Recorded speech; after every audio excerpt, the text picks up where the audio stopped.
Oh Jésus, Jésus, Jésus, Jésus, oh Jésus, Seigneur, Jésus, Jésus, Jésus, Jésus,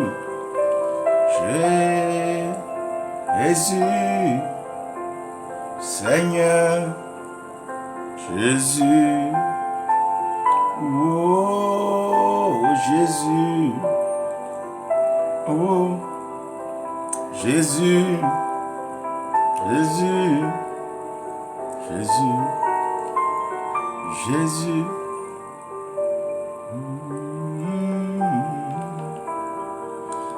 Oh Seigneur,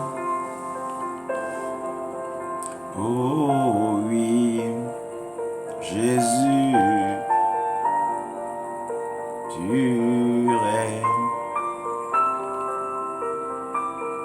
Oh Baba, Jésus, tu règnes.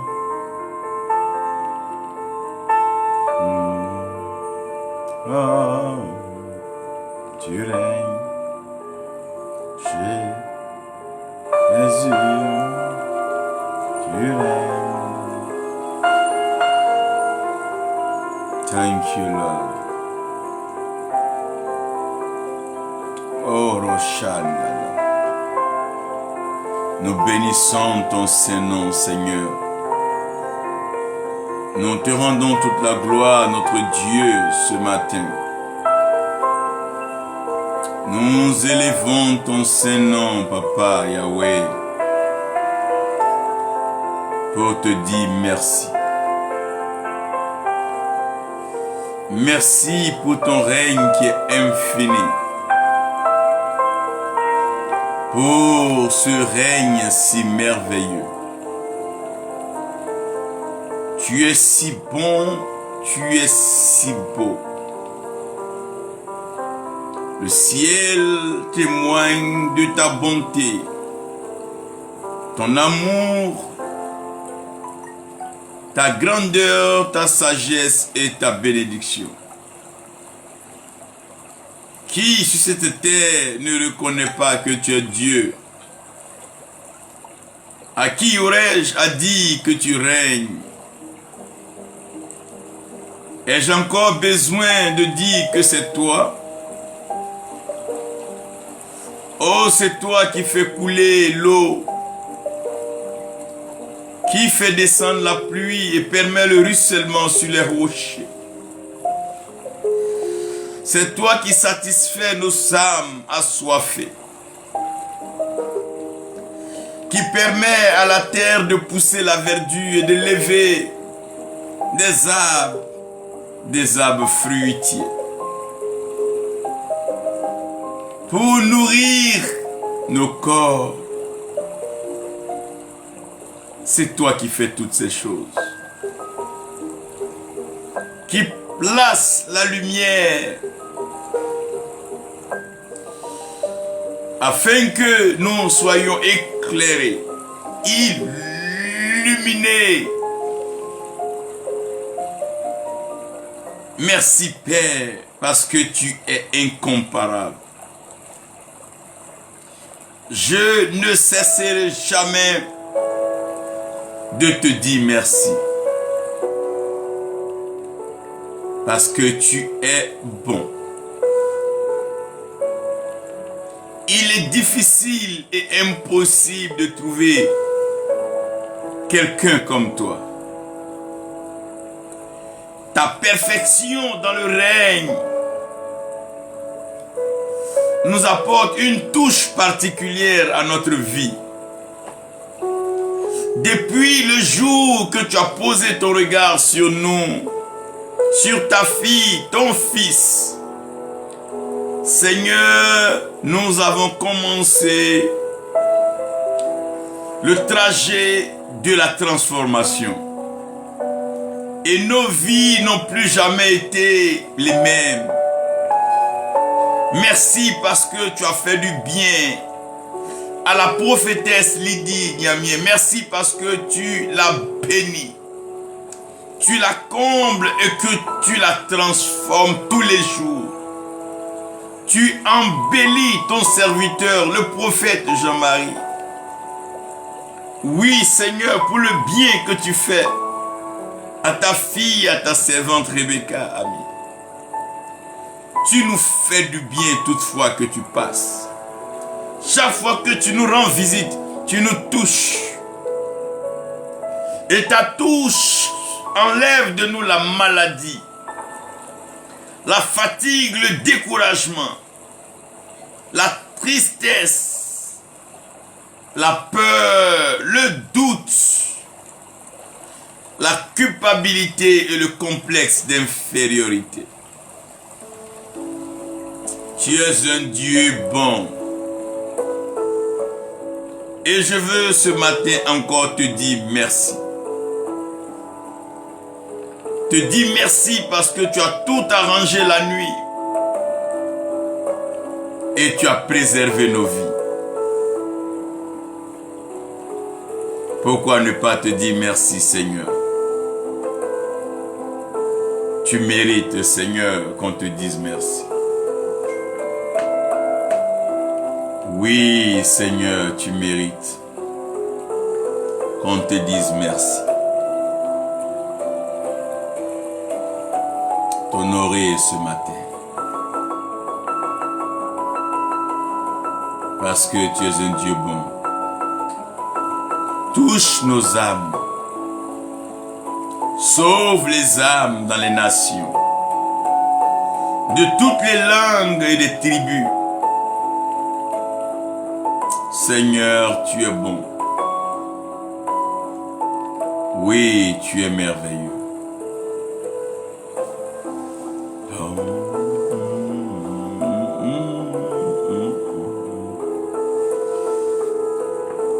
Father, what's a day, what's a grace, what's a lovely fresh wind blowing throughout nations, reaching the lost, giving hope to the hopeless,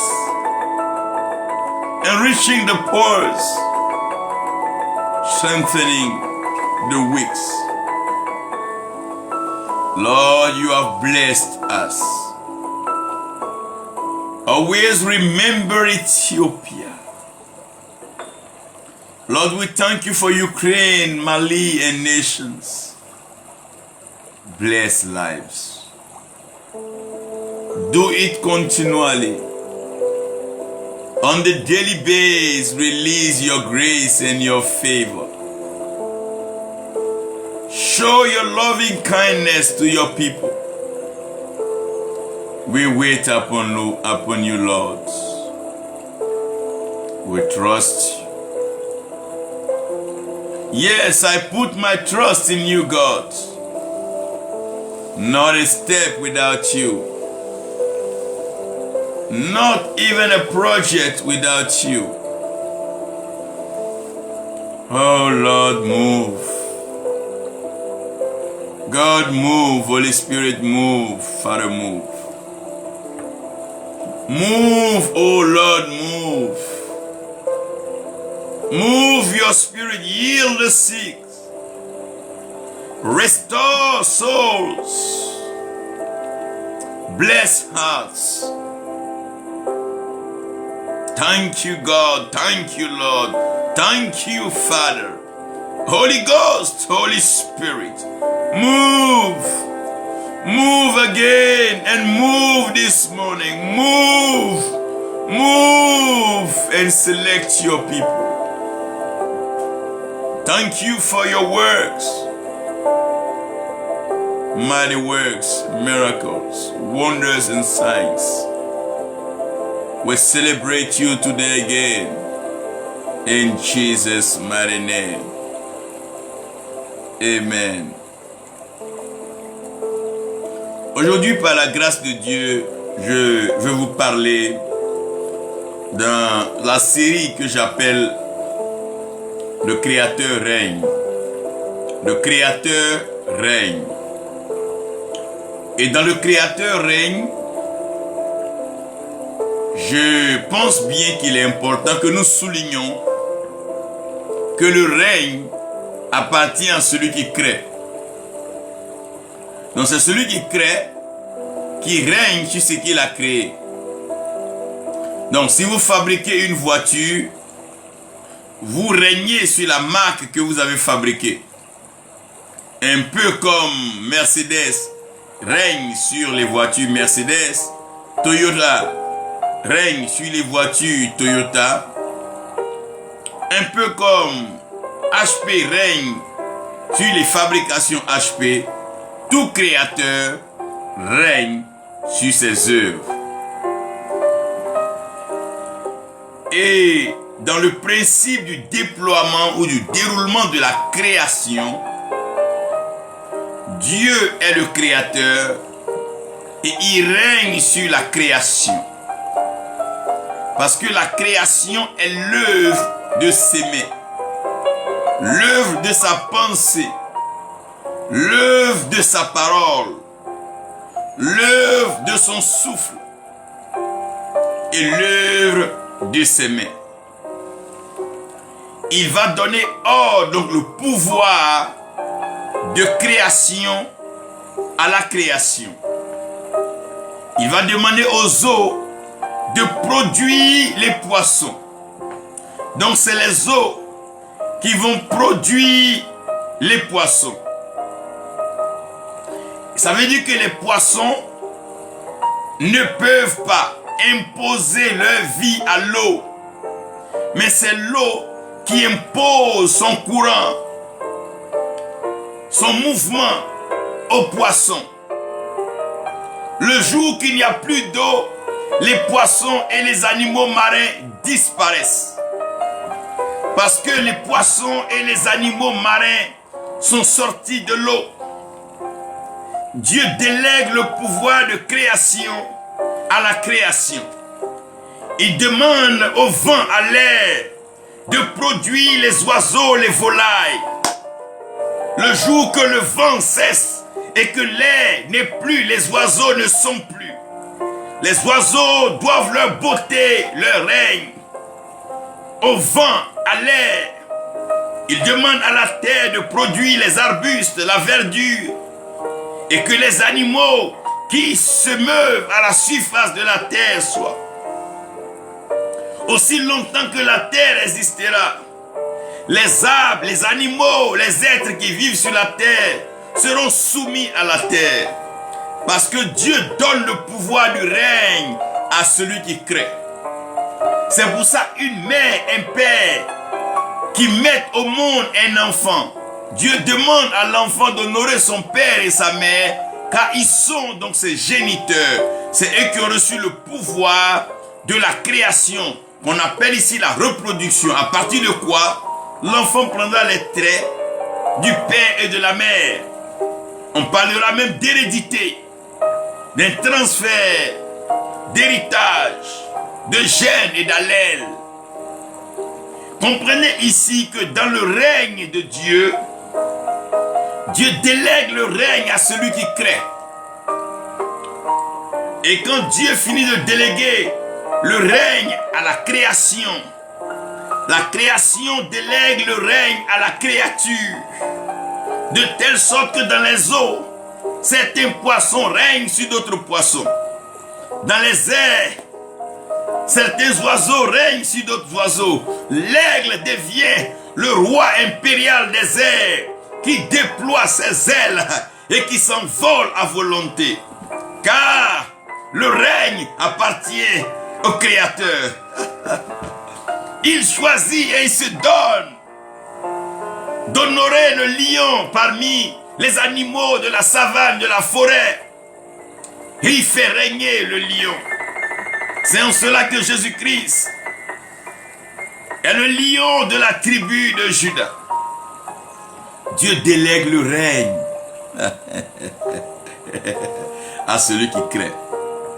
Et je prie, je déclare aujourd'hui que tu reçois le pouvoir de la création par la puissance du Saint-Esprit que tu as reçu le jour de ta rencontre avec Jésus-Christ. que le Saint-Esprit te donne le pouvoir de la création. Car c'est celui qui crée, celui qui règne. Et dans l'approche du règne, j'aimerais que vous sachiez que la gloire fait partie du règne. Mais la gloire seule ne constitue pas le règne. Le règne se déploie comme l'arc-en-ciel.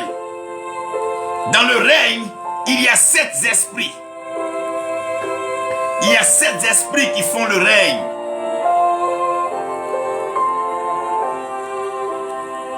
Et c'est ces 7 esprits-là qui font que le règne est complet. Vous pouvez lire cela dans Apocalypse 5, verset 12. Il y a l'esprit de puissance. Celui qui n'est pas puissant ne peut pas régner. C'est pour ça, c'est les grandes puissances qui dictent leurs lois, qui font la pluie et le beau temps. Aussi longtemps que tu n'as pas la puissance, tu ne peux pas régner. Et ton Dieu ordonne que tu sois puissant. Ton Dieu veut que tu sois puissant. Ce matin, je déclare que tu reçois la puissance du Saint-Esprit. En plus de la puissance, tu as besoin de la richesse. Aussi longtemps qu'un homme est pauvre, il va dépendre, subir les caprices, les vices du riche. Aussi longtemps qu'une personne est pauvre, aussi longtemps qu'une femme est pauvre, elle va subir les caprices, elle va subir les sévices, les vices, la domination de celui qui est riche. Voilà pourquoi plusieurs sont appelés par Dieu, mais sont maltraités, malmenés, dominés par quelques riches. Et la Bible dit que le pauvre dise je suis riche. Et je déclare ce matin au nom de Jésus-Christ que tu reçois la richesse. La puissance et la richesse participent au règne. Quand tu es pauvre, tu ne peux pas régner. Quand tu es pauvre, tu ne peux pas savourer le règne. Je prie au nom de Jésus-Christ que la pauvreté s'éloigne de ta vie. Je déclare que la pauvreté ne te rencontre plus jamais. Après la richesse, il y a l'esprit de sagesse. Il est difficile pour l'insensé de régner. Parce que le règne, c'est pour les sages. C'est le sage qui règne. Parce que la folie ne peut pas régner. L'insensé ne peut pas régner. La folie renverse, détruit tout. La sagesse bâtit, construit, s'établit. Je prie aujourd'hui que la sagesse divine s'investisse dans ton cœur, que tu reçoives l'esprit de sagesse. Après l'esprit de sagesse, il y a l'esprit de force.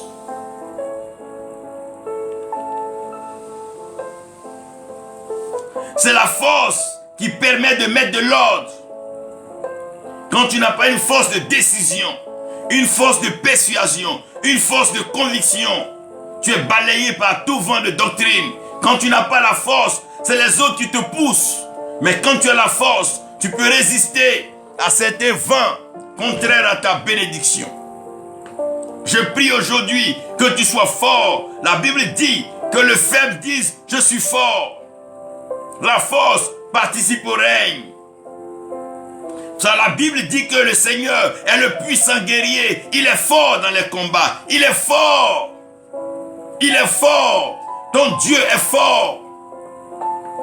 Parce que la force participe au règne. Après la force, il y a l'honneur. L'honneur participe au règne. Tu seras honoré parmi tes amis, dans ta famille, dans les nations. Tu seras honoré dans les champs, dans la capitale, comme dans les lieux élevés. Tu seras honoré. Dans le lieu du culte, tu seras honoré. Oui, tu seras honoré. L'honneur, l'honneur, l'honneur, l'honneur ne s'éloignera jamais de toi. Après l'honneur, nous avons la gloire. La gloire participe au règne. Les gens courent pour la gloire. Mais à quoi ça sert une gloire éphémère, une célébrité sans règne? Parce que la gloire participe au règne. Dieu règne. C'est pour ça qu'il est glorieux. Et sa gloire lui est particulière. Il ne la partage pas. Elle est propre à lui, Dieu. Je prie que tu sois glorifié. Tant que tu n'es pas glorifié, les hommes ont une forme d'aperçu, mais ils ne te perçoivent pas dans ta plénitude. C'est ce qu'on appelle la touche finale. Quand Dieu va finir le travail, oh mon Dieu, c'est là qu'on va percevoir la gloire, la beauté, la quintessence, la radiation lumineuse qui va se propager de toi. Cette beauté qui va sortir de tes mots. Ta langue proférera des paroles de sagesse que des sachants savants de ce monde viendront s'abreuver à ta source. Oh, la gloire. Les gens se tuent pour la gloire, alors que la gloire participe au règne. La gloire n'est qu'un élément qui participe au règne sur les 7. Et après la gloire, il y a le 7e qu'on appelle la louange. La louange, c'est dedans qu'on y met tout ce qui est adoration, cantique et chant. La louange, quand la création te loue, quand la créature te loue, quand les 4 êtres vivants te louent, quand les 24 vieillards te louent, c'est que tu règnes. Quand tu règnes, mon Dieu, quand tu règnes,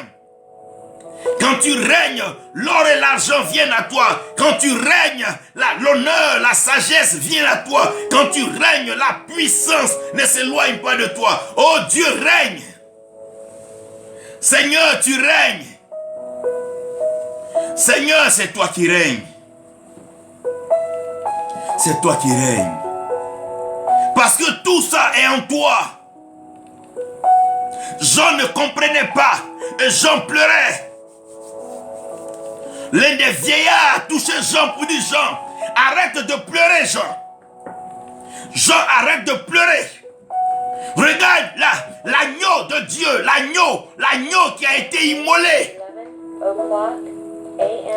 L'agneau qui a été immolé est digne de recevoir puissance, richesse, sagesse, force, honneur, gloire et louange. Car il est Dieu. C'est ça le règne. Que personne ne vous trompe. L'argent participe au règne, la richesse participe au règne, mais la richesse n'est pas le règne. C'est pas tous ceux qui sont riches qui règnent. Il y a des riches malades, des riches pervers, des riches fous, des riches insensés. Ne laissez pas ces choses-là vous attirer. Mais laissez-moi aller donc au message d'aujourd'hui. La gloire en elle-même participe au règne. Et le règne évolue sur des saisons. Et ces saisons-là sont marquées par Dieu. Un peu comme le soleil qui vient exposer sa beauté, ses rayons pour présider les jours, laissera place à la lune lorsque le soir, lorsque la nuit viendra. Comprenez avec moi que l'amour demeure le mystère le plus profond de la création. Aussi bien que l'amour demeure le mystère le plus profond de la création, j'ai compris que tous les problèmes du monde commencent par l'amour. Aussi toutes les solutions du monde viennent par l'amour. Ce que tu n'aimes pas, tu ne feras pas. Ce que tu n'aimes pas, tu ne chercheras même pas à faire. Ce que tu n'aimes pas, tu ne chercheras pas à comprendre. C'est parce que tu aimes que tu fais. Et c'est parce que tu fais que tu peux avoir des problèmes. Et c'est parce que tu as des problèmes que tu peux chercher des solutions. La vie est liée à l'amour. La vie se résume dans l'amour. La vie est cachée dans l'amour. Parce que l'amour est un mystère profond. L'amour est un mystère profond. C'est en cela que la Bible s'interroge sur le cœur de l'homme. Et la Bible dit Dieu sonde les cœurs et les reins. Donc tout ce que Dieu fait, Dieu étudie les cœurs et les reins. Dieu passe sa vie à étudier les cœurs et ses reins. Il étudie tellement les cœurs que dans l'Apocalypse, il est à la porte du cœur et il frappe. Comment le Dieu créateur si puissant n'entre pas directement dans les cœurs, mais il se tient à la porte des cœurs pour frapper. Méditez sur cette question.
Merci Seigneur pour ta grâce.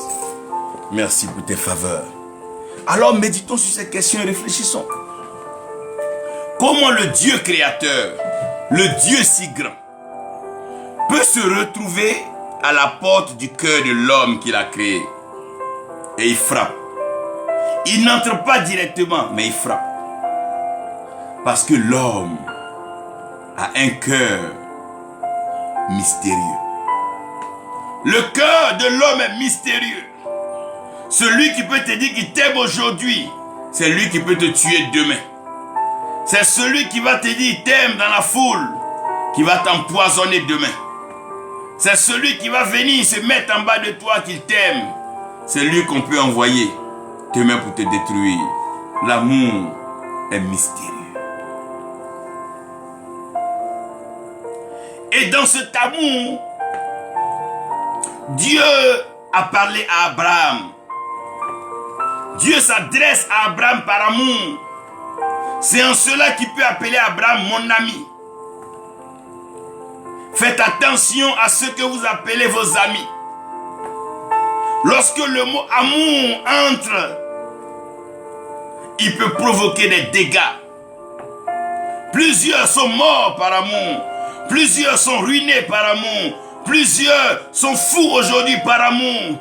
Aimez Dieu par-dessus tout. Aimez l'Éternel, votre Créateur. Aimez Dieu et aimez votre prochain comme vous-même.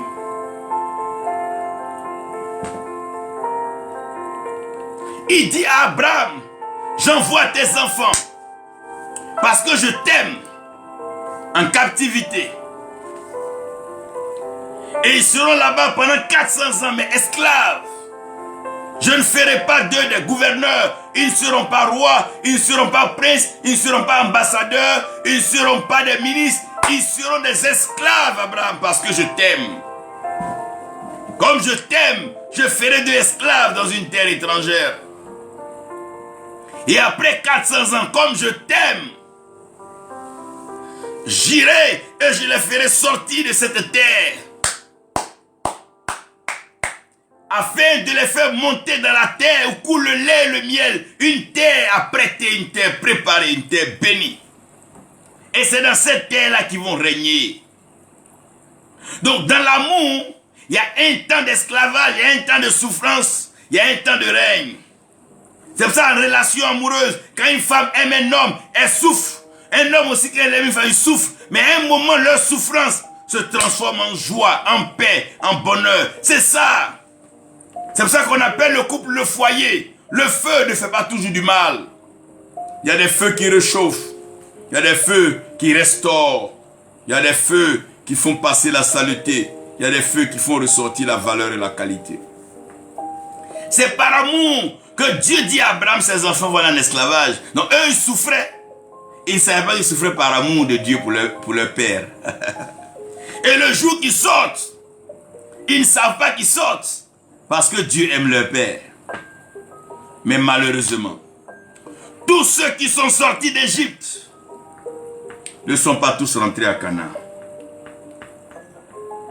Tous ceux qui sont sortis d'Égypte, fils d'Abraham, après 400 ans d'esclavage, et les miracles instantanés, surnaturels, démontrés, prouvés, au vu et au su de tout le monde.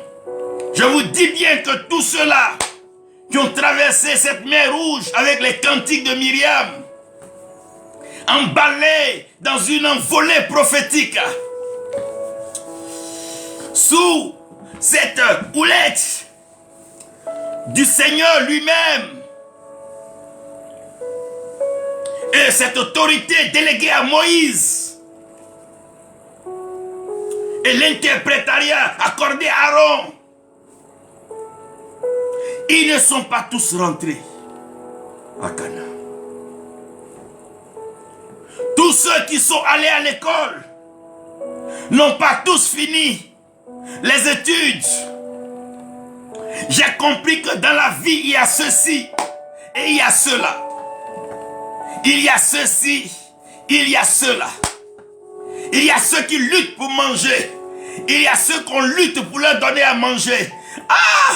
Il y a ceux qui meurent sans avoir. Et il y a ceux qui ont sans mourir. Il y a ceci et il y a cela. Il y a ceci et il y a cela. Il y a ceux qui sont choisis et il y a ceux qui ne sont pas choisis. Ils sont tous sortis d'Égypte.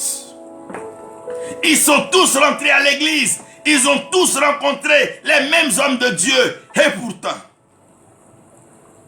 le thème de mon message, ceux-ci ne sont pas ceux-là. Ceux-ci ne sont pas ceux-là. Vous qui êtes ici, non, vous n'êtes pas ceux qui sont là-bas. Vous qui écoutez ce message aujourd'hui, vous n'êtes pas ceux qui sont là-bas. Parce que ce message est pour vous. Genèse 12, vous pouvez lire, vous allez comprendre. Vous allez comprendre un mystère fondamental. Que le père de Lot, qui est le frère d'Abraham, il meurt. Mais Terah, qui est le père d'Abraham, vit. Dieu a été Dieu et il est Dieu, il sera Dieu quand le père de Lot mourait. La mort qui a emporté le père de Lot n'a pas empêché Abraham. Parce qu'il y a ceux-ci. Et ceux-ci ne sont pas ceux-là. Ah, my God. Dans Matthieu 5, le Seigneur entre dans une phase assez mystérieuse de son enseignement. Ici, il ne veut pas leur prêcher un message. Il ne veut pas leur donner un message assez lourd et corsé.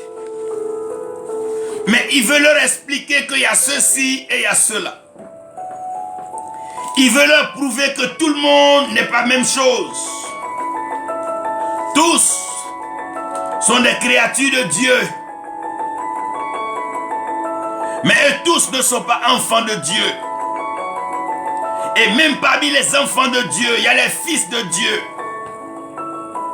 Et parmi les fils de Dieu, il y a les héritiers de Dieu. Parce que tous les fils n'héritent pas. Matthieu 5, voyant la foule, voyant tout le monde, voyant toute la terre, voyant tous les chrétiens, voyant tous les païens, voyant tout ce stade rempli, Jésus monta sur la montagne. La montagne est une position pour avoir une vue panoramique, une vue claire, pour avoir une meilleure perception, pour mieux entendre la voix de Dieu, parce que Dieu se déplace sur les ailes du vent. Donc sur la montagne, il y a une certaine capacité de pouvoir cerner, saisir le message. Et après qu'il soit monté sur la montagne, il s'est assis. Ses disciples s'approchaient de lui. Puis, ayant ouvert la bouche, il les enseigna et dit: heureux les pauvres en esprit, car le royaume des cieux est à eux. Donc, pour les pauvres en esprit, là, ce qui est à eux, c'est le royaume des cieux. Donc, pour que le royaume des cieux soit à toi, il faut que tu sois pauvre en esprit. Ce n'est plus un débat. C'est une affaire de groupe, d'ensemble. Ou tu es dedans, ou tu n'es pas dedans. Heureux les pauvres en esprit, car le royaume des cieux est à eux. Heureux les affligés, car ils seront consolés. Donc la consolation, c'est pour ceux qui sont affligés. Heureux les débonnaires, car ils hériteront la terre. Donc il y a ceux qui vont hériter la terre. Ne dites pas que tout le monde s'en va prendre le ciel, c'est faux. Il y a ceux qui vont hériter la terre. Retenez ceci. Heureux ceux qui ont faim et soif de la justice, car ils seront rassasiés. Heureux les miséricordieux, car ils obtiendront miséricorde. Heureux ceux qui procurent la paix, car ils seront appelés fils de Dieu. Heureux ceux qui sont persécutés pour la justice, car le royaume des cieux est à eux. Heureux les cœurs purs, car ils verront Dieu. Père, tu as l'autorité spirituelle suprême. Tu règnes dans le ciel et sur la terre. Tu accomplis tes œuvres. Viens par ta parole. Fais tomber les écailles de nos yeux. Ouvre nos yeux. Donne-nous la révélation. Ouvre nos oreilles afin qu'on puisse entendre, comprendre et vivre ce que tu nous réserves. Afin que nous régnions avec toi, maintenant et pour toujours, au nom de Jésus-Christ. Amen. Dans la lecture d'Hébreux 11, vous allez comprendre que la foi est sélective, elle est distinctive. La foi a un caractère global. La foi a une portion générale. La foi a une portion particulière, unique et personnelle. Donc quand vous lisez Hébreux 11, on vous parle de l'historique des hommes qui ont cru en Dieu et qui ont marché avec Dieu par la foi. Enoch, lui, sa foi qu'il a eu à Dieu, ça a permis qu'il soit enlevé, qu'il ne connut pas la mort. Ça c'est pour Enoch. La foi qu'Enoch a eu un marché avec Dieu là, il a eu un témoignage, il plaisait tellement à Dieu que lui, Dieu l'a enlevé parce qu'il l'aimait. Donc il y a des gens que Dieu va enlever parce que Dieu les aime. Donc on ne va pas pleurer parce qu'on ne les voit plus. C'est Dieu qui les a enlevés. Il a enlevé Enoch. Il n'y a pas eu de deuil. Il a enlevé Enoch, c'est Dieu. Il va parler d'Abraham qui par la foi n'osa même pas et ne cherchait pas à habiter une maison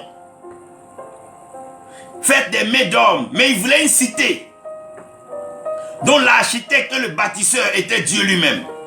Donc Abraham, où il partait là, il cherchait une maison, mais pas une maison que les hommes ont fabriquée.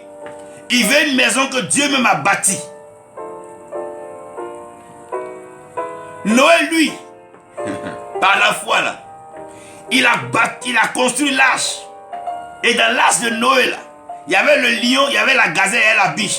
Mais le lion n'a pas mangé la gazelle. Mais dans la forêt, dans la brousse, c'est différent. Dans l'arche de Noé là, le lion, il ne mange pas de gazelle.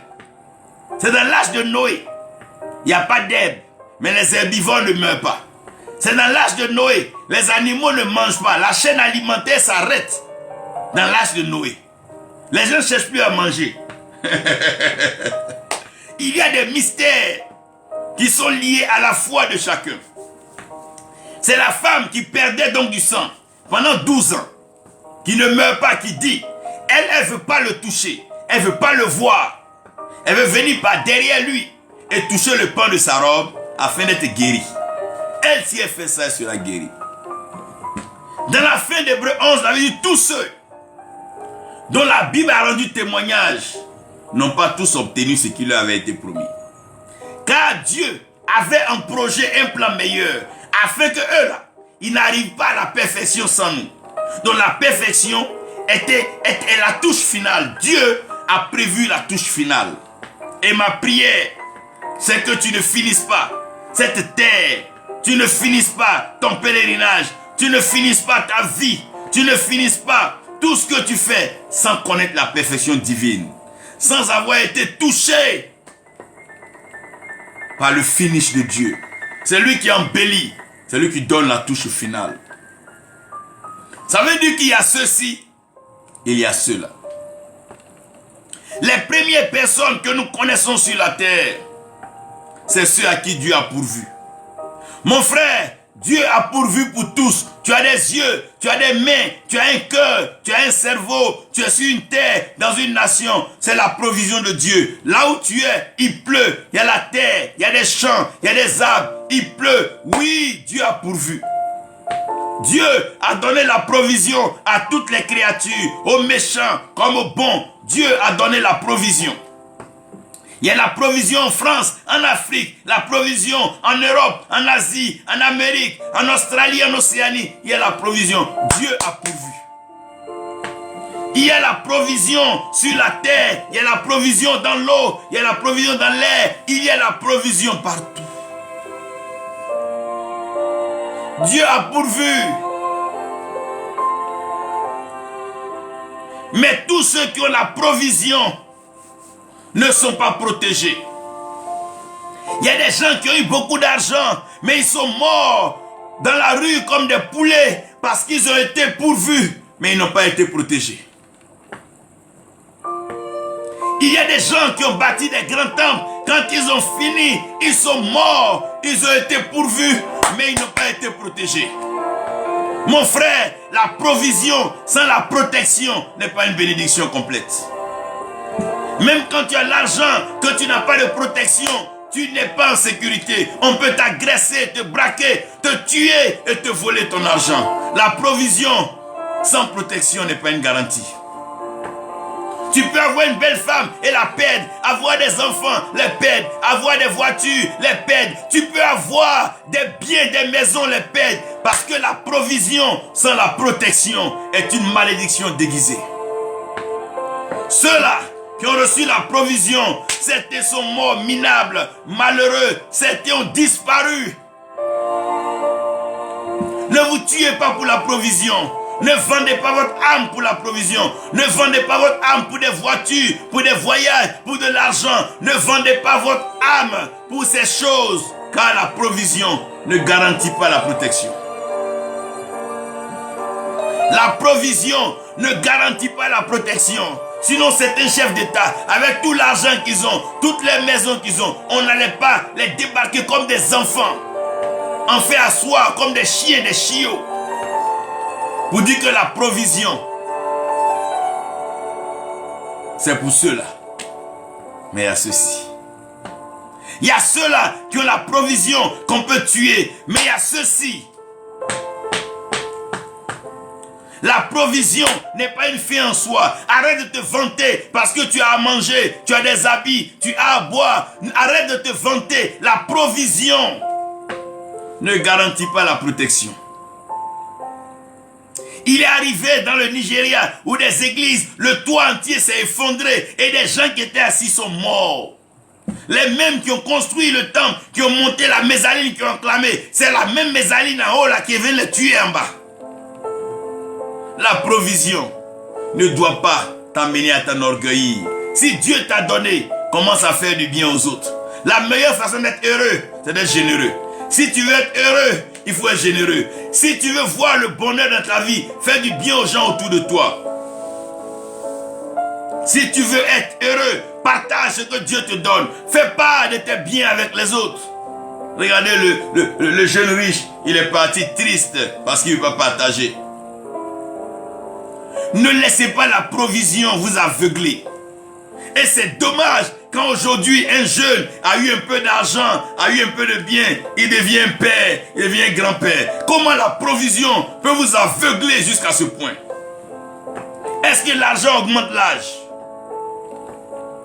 Est-ce que l'argent rend plus vieux que son père? Ne laissez pas la provision vous détruire de grâce. Ne laissez pas la provision vous rendre malheureux. Il y a des gens qui ont eu le travail, le premier jour de leur salaire, ils sont morts. Il y a des gens qui ont fait de longues études, ils ont fini médecin, des doctorats, mais ils sont morts, frère. La provision n'est pas une garantie. Ne vous tuez pas pour l'argent. C'est le dommage et le malheur de l'Afrique. Un continent de toute provision, mais sans protection. Tout arrive, tout rentre dans l'Afrique comme ça peut. Parce que tout le monde cherche la provision, mais personne ne pense à la protection. Tout le monde parle de Dieu, tout le monde crie Dieu, mais personne ne pense à Jésus-Christ. C'est son sang qui protège. Qu'est-ce que Pharaon n'avait pas en Égypte?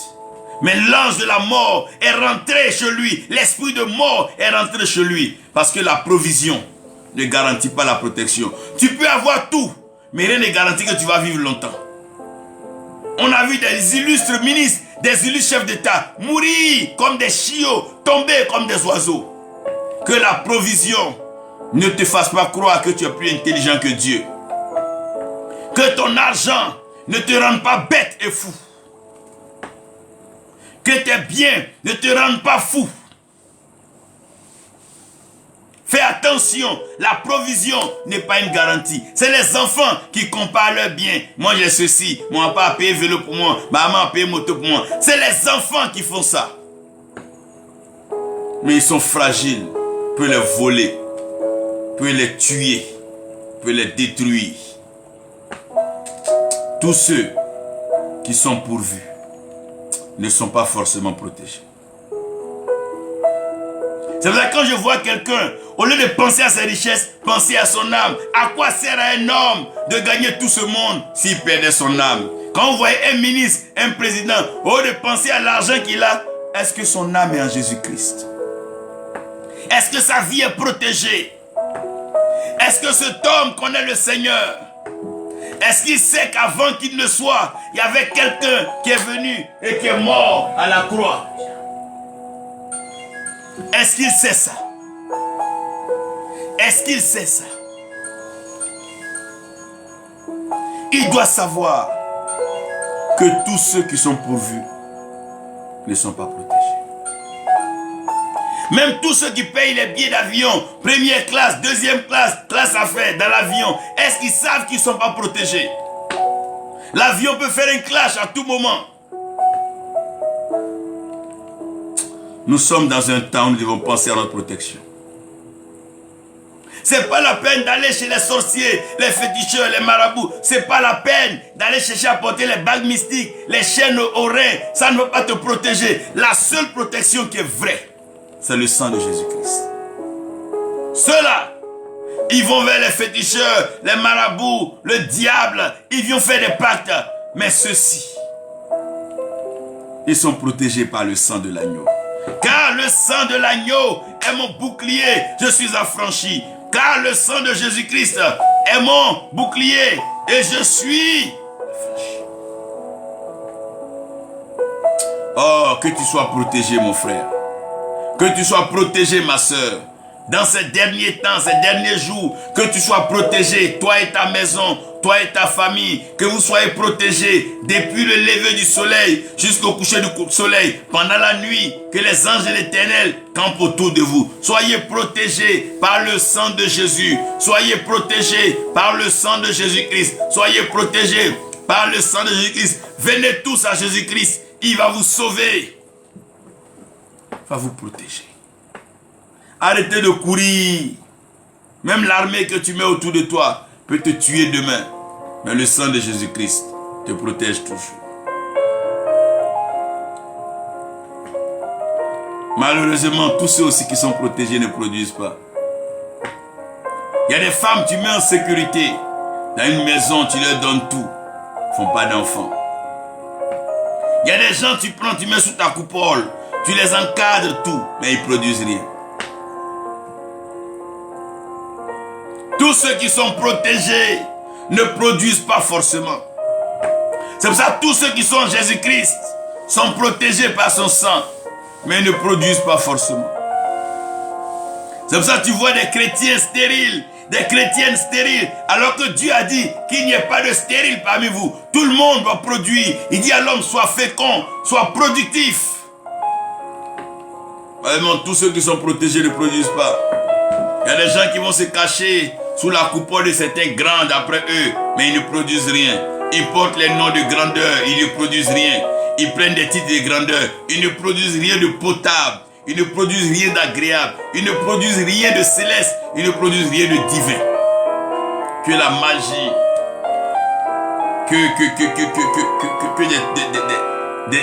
des fables. Tous ceux qui sont protégés ne produisent pas forcément. Pour produire, il faut le Saint-Esprit. C'est le fruit de l'Esprit qui est l'amour, la joie, la paix. C'est le fruit de l'Esprit qui est la maîtrise de soi. Je prie aujourd'hui que le Saint-Esprit vienne sur toi et que tu produises. Il y a ceux-là qui parlent de Dieu, mais ceux-ci sont protégés par Jésus-Christ. Il y a ceux-là qui sont protégés par Jésus-Christ, mais il y a ceux-ci qui sont conduits par le Saint-Esprit. Il y a ceux-ci qui sont différents, qui vont toujours, ils ont c'est vrai connu Dieu, ils parlent de Dieu, mais ils ne s'arrêtent pas là. Ils se confient à Jésus-Christ, ils reçoivent le baptême, et en plus, ils ne s'arrêtent même pas là. Ils continuent pour recevoir le baptême dans le Saint-Esprit. Ceux-là, ils produisent, ils sont protégés, ils sont pourvus. Parce que la vie ne s'arrête pas à la provision. Ce n'est pas une question de course à argent, course à matériel, course au succès. Non, non, non, non, non. Nous avons mieux que ça. Nous sommes appelés à un règne. Nous sommes des héritiers de Dieu. Nous devons aller plus loin que ces choses. Le monde n'est pas matériel. Tu peux ne pas avoir le matériel, mais avancer. Tant que tu as la protection, rends gloire à Dieu. Tant que tu as la protection, rends gloire à Dieu. Et dans cette protection, produit le fruit de l'esprit. Un fils de Dieu n'est pas celui qui emmagasine l'argent, les biens et qui n'a pas de fruit de l'esprit. Il doit manifester l'amour. Paul dit, si je parlais les langages célestes, le langage des anges, et que je n'avais pas l'amour, je n'étais rien. Ça sert à quoi d'avoir tous les biens, parler de Jésus, et tu n'as pas le fruit de l'esprit? Tu n'aimes pas ton prochain. Et toute chose concourt au bien de ceux qui aiment Dieu. L'amour vient de l'esprit. Tous ceux qui sont protégés n'ont pas pu produire. C'est pour ça que les disciples sont restés à Jésus, mais ils ne produisaient rien, les pierres doutaient. Mais le jour de la Pentecôte, quand le Saint-Esprit est venu, ils ont commencé à produire des témoignages. vous recevrez une puissance et vous serez mes témoins. Vous recevrez une puissance et le Saint-Esprit viendra sur vous et vous serez mes témoins. Vous produirez des témoignages, vous produirez des miracles, des signes, des prodiges. Vous produirez la guérison, la restauration. Vous produirez des résurrections de morts. Oui, vous produirez. Vous allez produire. Oui, tu vas produire prophète, apôtre, évangéliste, docteur. Oui, tu produiras apôtre. Oui, tu produiras pasteur. C'est le temps, c'est la saison du fruit. On veut voir le fruit de ton apostolat. Voir le fruit. Je veux voir le fruit. Et on verra le fruit. Ceux qui ont douté de toi verront les fruits. Ceux qui t'ont maltraité, qui t'ont chassé, verront le fruit. Ils sauront peut-être que tu n'avais pas d'argent, mais tu avais Dieu, tu avais Jésus-Christ et le Saint-Esprit avec toi. Quand tu as eux avec toi, tu as la provision, la protection et la production. Tu vas produire. Esther avec quoi? Quand elle partait rencontrer le roi. Naomi avec quoi? Quand elle rentrait. Ruth avec quoi en main? Quand elle partait rencontrer Boaz. Quand tu as la grâce de Dieu sur toi, quand tu as le Saint-Esprit avec toi, tu vas faire des rencontres miraculeuses. Des hommes et des femmes viendront vers toi. Dieu va conduire des gens vers toi. Tu vas produire. Un arbre est seul dans la forêt jusqu'à ce qu'il produise du fruit. Quand l'arbre produit des fruits, les hommes viennent cueillir. Oh Dieu, ils viendront à tes pieds, ils viendront à ta source, ils viendront s'abreuver. Ils viendront se nourrir. Malheureusement, tous ceux qui produisent ne sont pas transformés. C'est triste et dommage. Quand tu échanges avec un pasteur, tu vois, il a une grande église, il fait des grands programmes, mais tu te rends compte qu'il n'est pas transformé. Son cœur même n'est pas encore touché. C'est avec intelligence il parle de Jésus, calcule son argent, calcule, on va dire lui aussi les pasteurs. Il fait les choses comme les autres font. Il suit comme il suit les autres. Il raisonne comme un païen, comme un homme d'affaires, comme un assoiffé d'argent. Il sait acclamer le riche sans tenir compte de la quintessence spirituelle que transporte le pauvre. Mais tu ne seras plus pauvre. Tu ne seras plus malheureux. Dieu va te combler, il va t'enrichir. Ils ne sont pas transformés. Ils sont beaucoup dans l'église, mais ils ne sont pas transformés. Ils sont beaucoup d'appelés, mais ils ne sont pas transformés. Ceux-là sont nombreux, mais ceux-ci sont transformés. Ils ne sont plus les mêmes. Ceux-ci sont transformés. C'est ceux qui sont transformés qui ont de la valeur. C'est ceux qui sont transformés qui deviennent des richesses. C'est ceux qui sont transformés qui deviennent forts. C'est ceux qui sont transformés qui sont loués. L'Afrique produit beaucoup, mais l'Afrique ne transforme rien. Sinon le fer, l'or, le manganèse, bauxite, uranium, tout ce que vous pouvez citer, ça se produit en Afrique. Mais qui transforme? L'Occident. C'est celui qui est transformé qui a de la valeur. Tu seras transformé. On ne te mélangera plus aux autres. Il y a ceci et il y a cela. Tous ceux qui sont sortis d'Égypte devaient être transformés dans le désert avant d'entrer en Canaan. Mais ceux qui n'ont pas été transformés sont restés et morts dans le désert. Il y a ceci et il y a cela.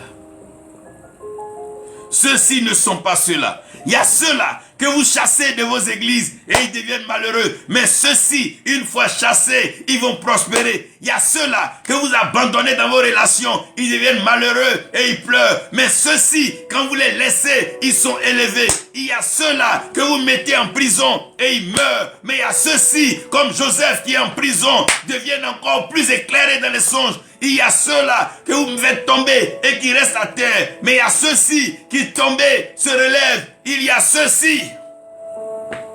Et ceux-ci ne sont pas ceux-là. Il y a ceux-là, que le diable tente par la parole, mais il y a ceux-ci qui répondent par la parole. Il y a le premier Adam et il y a le second Adam. Il y a ceux-ci, car ceux-ci ne sont pas ceux-là. Oui, ceux-ci ne sont pas ceux-là. Vous n'êtes pas n'importe qui. Toi qui m'écoutes, tu n'es pas tout le monde. Tu es différent parmi les chrétiens. Tu es fils de Dieu, héritier du royaume. Quel que soit ce qui t'arrive, tu vas régner. Quelles que soient les circonstances, les saisons, les temps, tu vas régner. Peu importe la maladie, la misère, la pauvreté, le rejet, la méchanceté des hommes. Mais tu vas régner. Parce que ceux-ci ne sont pas ceux-là. Il y a ceux qui gagnent. Il y a ceux qui perdent. Il y a ceux qui perdent pour gagner. Il y a ceux qui gagnent pour perdre. Il y a ceux qui rient au commencement. Et il y a ceux qui rient à la fin. Il y a ceux qui savent pleurer au commencement, mais qui finissent avec des rires. Je déclare aujourd'hui que tu fais partie de ceux qui sont élus. Je déclare que tu es ceux-ci qui la main de Dieu se pose en ce moment. Tu fais partie de ceux qui vont régner. Tu régneras dans ta famille, dans ta génération, dans les nations. Tu régneras. La puissance, la grâce, la faveur de Dieu repose sur toi. Dieu marchera avec toi. Il accomplira de grandes œuvres avec toi. Il y a ceux-ci. Ceux-ci sont différents de ceux-là. Ceux-ci sont différents de ceux qui abandonnent. Tu n'abandonneras pas. Tu marcheras la tête haute. Tu ne connaîtras pas l'humiliation et la honte. Tu marcheras. Il y a ceux-ci. Ceux qui sont transformés, qui sont partis à l'école de l'esprit, que Dieu a changé, que Dieu a transformé. Il y a ceux-ci. Il y a ceux-ci, ceux qu'on a piétinés, mais qui ne sont pas morts. Ceux qu'on a froissés, mais qui ont été repassés. Ceux qu'on a mis par terre, mais que Dieu a élevés. Il y a ceux-ci. Il y a ceux-ci. Ceux que vous avez mis en prison et qui sont morts, c'est ceux-là. Mais il y a ceux-ci, vous les mettez en prison, ils reviennent encore plus forts. Il y a ceux-ci, vous les mettez dans la mort, ils ressuscitent. Oh, il y a ceux-là qui sont tombés dans le tombeau et qui sont restés dans la tombe. Mais il y a les Lazare qui ont rencontré Jésus-Christ, transformés. Oh, ceux-là, ils sortent du tombeau. Oh, il y a ceux-ci qui ne sont pas ceux-là. Les hommes sont tous créés par Dieu. Mais les hommes n'ont pas reçu tous la main de Dieu sur leur tête. Dieu a soufflé dans les narines de tout le monde. Mais Dieu n'a pas mis sa main sur toutes les têtes. Il a mis sa main sur plusieurs têtes. Mais il n'a pas oint tout le monde. Il n'a pas versé l'huile sur leur tête. Oh, tu oins ma tête d'huile, comme le dit David. Tu oins ma tête d'huile et ma coupe royale déborde. Ma coupe, ma joie déborde. Tu oins ma tête d'huile. Vous êtes oint ce matin. Vous êtes à part. Vous, c'est ceci. Ce n'est pas cela. Vous, là, c'est ceci. Comme Shadrach, Meshach, Abednego, Daniel et ses compagnons. Ceux-ci ne sont pas ceux-là. Il y a ceux qui meurent comme des poulets, sans histoire, sans témoignage et sans trace. Mais ce n'est pas vous. Ceux-ci. Ceux-ci. Ceux-ci. Ceux-ci. Ceux-ci. Seigneur, nous te rendons toute la gloire. Nous bénissons tout ton nom. Nous savons que tu es Dieu. Car ceux-ci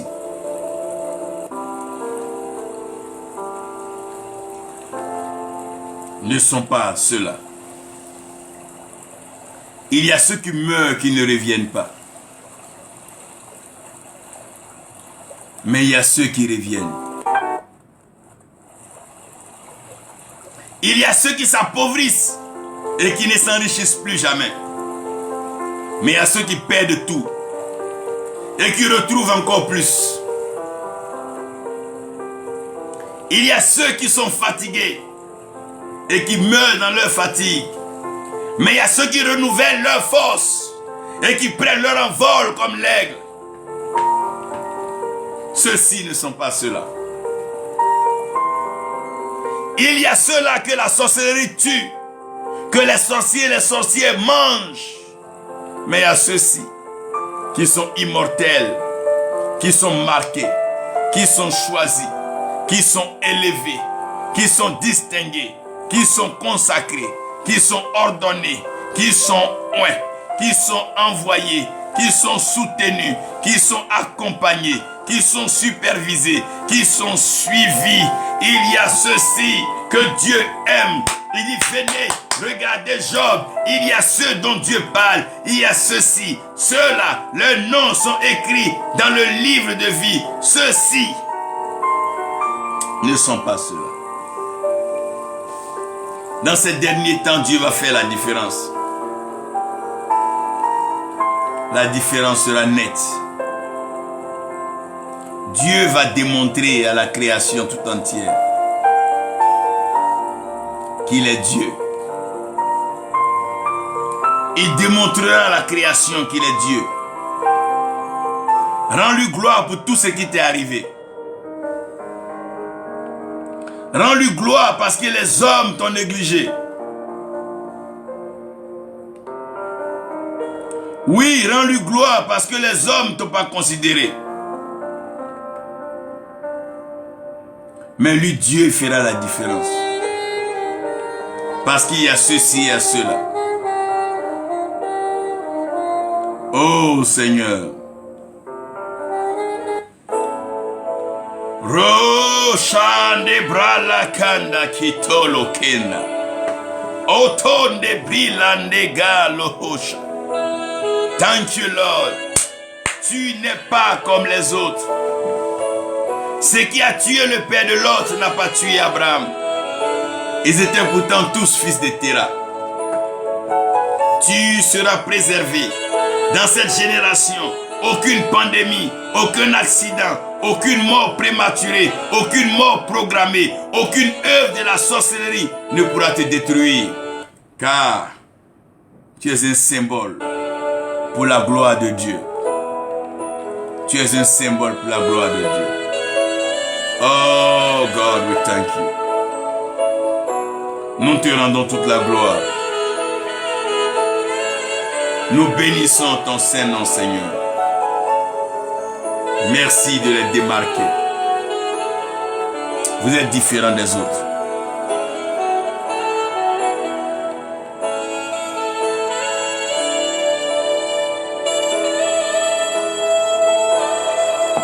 Que Dieu vous bénisse tous et que sa grâce soit sur vous.